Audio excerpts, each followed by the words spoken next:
దైవ దర్శనమునకు వెళుతూ ఉన్నప్పుడు కొన్ని నియమములు పాటించాలి అని చెబుతూ ఉంటారు. ఆ నియమముల గురించి తెలుసుకుందాము. దేవుని దర్శించటానికి వెళ్ళినప్పుడు ఏ దైవము క్షేత్రస్వామిగా ఉన్నారో, దేవాలయములలో ఏ దేవుడు ప్రధానముగా ఉన్నారో ఆ దైవాన్ని ముందుగా దర్శించాలి అని అంటారు.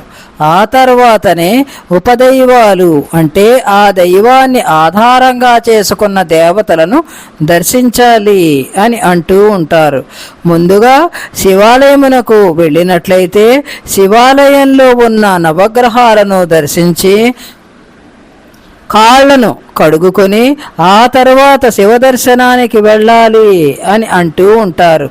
ఎందుకంటే ఈ రెండు భిన్న మండపాలలో ఉండి వేరు వేరు ఆలయాలుగా గుర్తించాము కనుక అలా చేయాలి అని అంటూ ఉంటారు.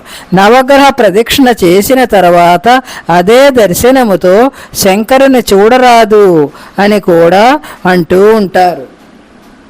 తర్వాత రామాలయ దర్శనానికి వెళ్ళినప్పుడు కూడా ముందుగా శ్రీరామచంద్రుడిని దర్శించి ఆ తర్వాత ఆంజనేయుని దర్శించాలి అని అంటారు. కానీ రాముడు పరివార సమేతుడై గర్భాలయ ఆలయంలో ఉంటే ఆ ప్రశ్నే లేదు అని కూడా అంటూ ఉంటారు.